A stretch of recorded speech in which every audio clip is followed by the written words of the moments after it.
Hello, welcome to Direct Joy. My name's Cherie. Isn't it a hot one? So, today's Direct Joy is coming to you from a very hot southern UK, East Sussex. It is extremely scorching. So, we're going to go slow today. But Direct Joy today is all about summer survival. How do we survive summer? What does that mean to us? What does the summer mean to us? What does summer holidays mean to us?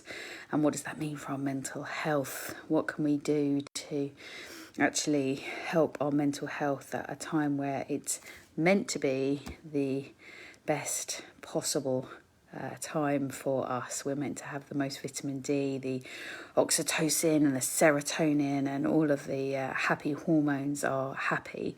And, a lot of that is true.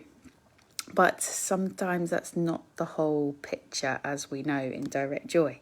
So, my name's Cherie. I'm just going to wait a couple of minutes for people to come on. I don't usually do Direct Joys at this time, but actually I've started to go a little bit easier on myself. So, rather than it being a scheduled time, lots of you catch the replays. So, those of you that are live will show up live, and I know you will watch the replays if you can't. So at the moment this is what's working, and I'm sure this will be the case to help me survive my summer and be easiest on my mental health. So let me know if this time doesn't work for you, and we'll make sure next week it's not that time. But it seems to be we're going more than a couple of weeks. So if you do have any topics, anything else that you'd like me to recap on or go through, send through those areas. A lot of the stuff that I'm getting as feedback is actually quite deep, which is great for my new project, but actually not so much for Direct Joy. We've gone deeper, as is always seems to be the case with me, but we want some topics coming in that we can cover for Direct Joy, so please do let me know. Bring it on. Welcome to those of you that are live. My name is Cherie. I am a psychotherapeutic counsellor, psychologist, ecotherapist, mum, wife, animal lover, book lover, yogi. I'm a Christian, and I have a strong faith in the world, the universe, myself. I run women's circles here in Bexhill, so I do one-to-one therapy. So if any of that takes your fancy, get in touch. But today we're talking about summer survival. So, as we said, vitamin D, it's not classed as a vitamin. It's actually officially known as a hormone. Okay, which is why it's one of the things that is recommended as a alternative medicine for the COVID. So for the big C, are we allowed to call it that? No, that's a different big C, isn't it? Well, it's going to be good for both, right? So get some vitamin D. It's a hormone, sorry. Very, very helpful. Should you, need it or want it, as well as that from the sunshine. So bring on the sunshine. But my understanding is that summer also is a season where we have other mental health, emotional health restrictions as well. There's a grumpiness that comes with summer as well. There is a sense of, am I good enough? Is my body good enough? Are my finances good enough to support everything that I want to do in the summer? September's coming, the school holidays come, and actually everyone's thinking about, well, when are the children going back to school? And actually, what is September going to bring for us? What is the autumn going to bring for us? And that can bring with it anxieties of its own, of actually thinking further ahead, which is an anxiety, right? If you're not in the present, you're in the future. And if we spend 75% of our day in the future, that's a lot of anxieties that we're not actually moving forward with in the present moment. The heat as well, it's due to get hotter over the next 2 weeks, right? So unless Michael Fisher's having another moment, and we're having another Michael Fisher moment, it's going to get hot, people, and that's going to bring some grumpiness and some bloating and looking after ourselves through that, working through that, you know. I'm fine with this heat. I love this heat when I have a pool and a nice drink by the side of me and a book and no one disturbing me. But actually working through it is different. It requires a different pacing. It requires a different version of me to show up. It requires some, you know, softer pace of life. So what's that like for you?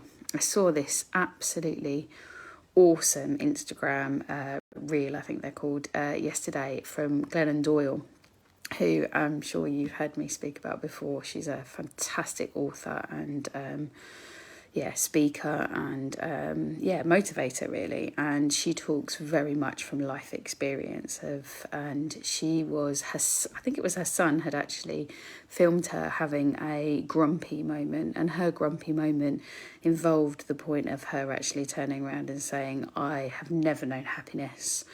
I always feel like this abject terror of actually living and moving through her life. And it reminded me of a family saying that we have about Grandma Sundays, and actually that feeling of actually having a Grandma Sunday, which actually, what's that about? That kind of growly, kind of sit on the sofa, have the blanket up to our nose and be like, world, rah, rah, rah. And yeah, what happens with that? And why is that helpful? I was really intrigued by actually why is that helpful. And what actually happened then is I had a really interesting process. Is I found myself, I stopped putting off something that I was procrastinating about. I got into my flow and I wrote some really awesome stuff about my next project. And I was able to take that cave time. I was able to take that procrastination and that grumpiness and that heat that was burning up in the atmosphere, in the earth, in my kitchen, in my body, and in my mind. And actually I was able to transmute it. But I was only able to do that through taking that cave time, and also from going to the place where it's never going to work, it's always rubbish, I'm absolutely terrified of it, Grandma Sunday. And the benefit of that, one of the inspirations for this direct joy is actually that unfortunately, and one of the things that I've been tied up with is that unfortunately some of the people that I work with have had some big crashes, right? And that sense of just being KO'd.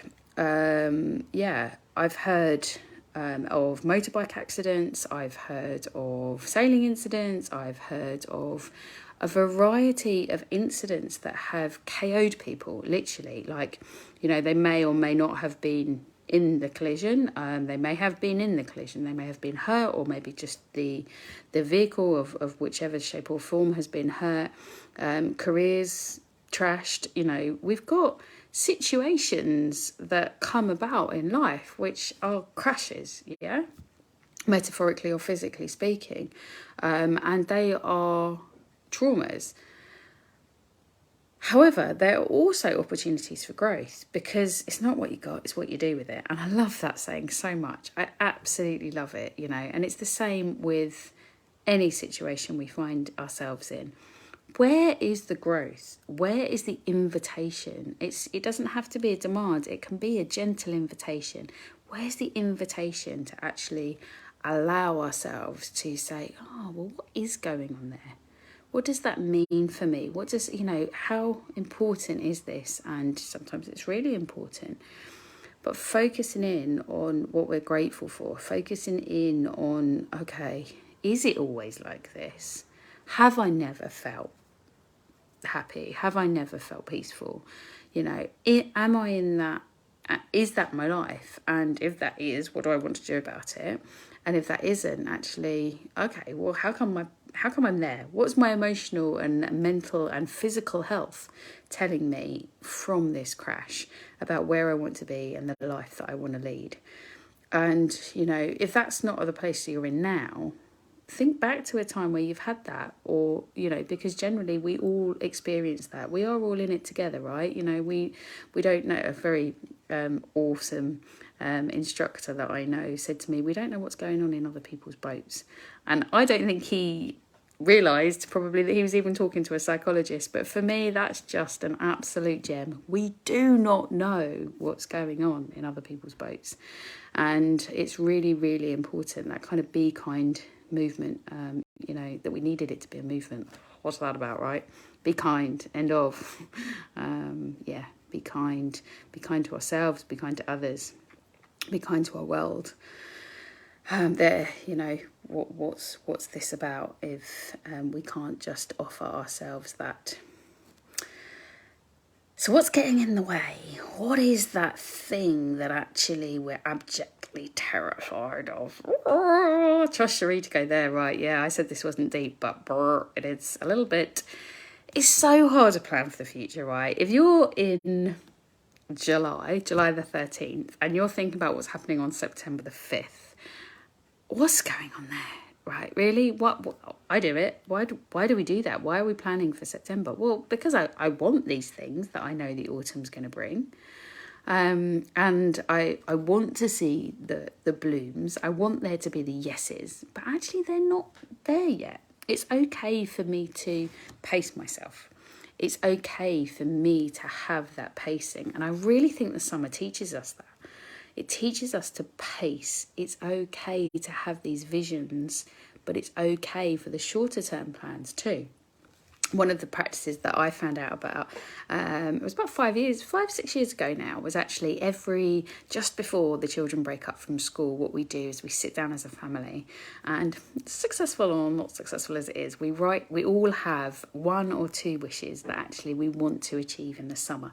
So be it a skill, be it a event, be it it can be as big or as small. Now obviously dependent on finances, some of those things might need to be restricted, it's really interesting because actually most of the things that you come out with actually require no money whatsoever. They require time and space and togetherness. And for me, time, space and togetherness that's my love language, right? Other than food. Summer survival, if it can be about time and space and togetherness, what if that was the pace? I love the sense of that, and the words, the way that they hang together. What's it like hanging together as a family or a group of friends, or, you know, and who do you choose to do that with? You may have an event, but actually, who do you choose to do that with? Who do you want to do that with? Who do you want to hang with? Who do you want in your life? Because actually that's what makes it a season then of, we're not just surviving, we're actually inviting that place of peace and joy and gracefulness and kindness to ourselves.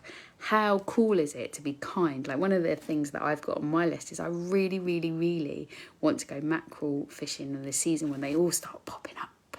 And, you know, not necessarily to keep the mackerel, just to actually that experience of where that still water is and when they're coming up. And I've been so close to it many seasons living down here in Bexhill, but that just absolutely, I love it so much. It fills me with so much wonder about the way our oceans work and the way that we are as humans on the beach, and so much more. I could do a directory about that, maybe I should. But what is it about the fact of offering ourselves that, knowing that September will come, knowing that the autumn will come, knowing that what we are seeding will bloom, but looking about what's blooming at the moment? What is actually, because at this time there's an awful lot of bloom. It's a time where we see the roses have bloomed, and we're seeing that next level come through of summer, and the invitation for there to be so much light. Today especially, there feels like there's so much light and so much heat. It's a full moon today. And it's a buck full moon, which is described as a buck full moon, I'm informed, is because actually it's the time where the male antlers come to their greatest and most prominent and profound time, the optimum growth. What is it that's optimum growth for you now that maybe is right under your nose or right by your ears, that actually you're not necessarily seeing or experiencing? I think, one of the things that I talk about a lot is that, you can't go over it, you can't go under it, you have to go through it. And in therapy, that is very much the case. But in this season of the summer, where actually people choose less therapy, there's more vitamin D, so there's less therapy. It's the time where people actually choose less exercise classes, people choose less television, people choose less therapy, right? There's loads of things we choose less of, less carbs, unless it's kind of, dough balls in Pizza Express or whatever your go-to carb is. Actually, we tend to kind of lighten up in that sense as well. Everyone's different. And I wonder, actually, there's an awesome page at the end of Going on a Bear Hunt that talks about the fact the bear just goes home. The bear goes to his cave. The bear goes to his, what I imagine to be his cool cave. A bit like the Grandma Sunday that I described at the beginning. Actually going back to that place. One of my sayings, as you know, is, if in doubt, do now. And I think when we ask ourselves, what should I be doing? What should I be doing? Should I be filling my summer? How do I survive my summer? How do I get through this? How do I get through the shadow side of the children being off school? How do I get through the grumpiness? How do I get through the fact that we're with each other all the time? How do I get through the financial pressures of this? How do I get through the fact they've eaten all the snacks from the week's shopping? And that was just me. That's before they woke up, right? What is it about surviving the summer? What is it about the expectations that we put on ourselves that actually maybe we need to stop with and think about the undoing rather than the doing? So one of the things that came to me actually just this morning was actually when we ask ourselves, what should we be doing? Maybe we should be undoing. And that really closely fits with if in doubt, do now. So when we're asking ourselves what we should be doing, maybe it's the undoing. Maybe with a bear at the end of the bear hunt going, do you know what? It's time to go back to the cave now. And I don't think we expect that in the summer season. We expect to be out there and extroverted. But if we're an introverted extrovert or an extroverted introvert, we're not, I say that tongue in cheek in the sense that actually we can be both, right? We can be anything we want to be. What's it like to actually say, I'm going to allow myself that rest? I'm going to allow myself to have two things that I would love to do this summer. I'm going to allow myself the shorter term, a season of shorter term thinking, of shorter term visions, to be able to say, okay, this is best for pacing my mental health and my emotional health, for my well-being. That I can see that the autumn's coming, that I can see that it's time for that, but actually what's blooming now? And how do I approach that without having it's always like this, it's never going to be right, and abject terror. There's always less abject terror when we move from moment to moment, from place to place, from being to being, rather than I need to do, I have to achieve. It becomes more robotic, and with that becomes a lot more anxiety. And I would really like for us all to safeguard against that. So that's about summer survival. And I hope to tune in with you again in the next week or so. And if you have anything you'd like me to cover, please let me know. If anything I've brought up has brought up anything for you, please do connect in with me. Please do check out my website. Come September, there will be the next project that's on the horizon, which I will tell you more about as it comes, because I'm pacing myself. And enjoy, rest, stop, take time for space and togetherness. Space, time and togetherness. Wishing you lots of love and joy and peace, and wishing you a wonderful day with all of this light and all of this heat and all of this wonder and everything you have blooming in your summer. If it's not blooming, check out the cool cave, because that will be a nice rest place for you. Get in touch if you need to. Always here, and there's always space and time and together.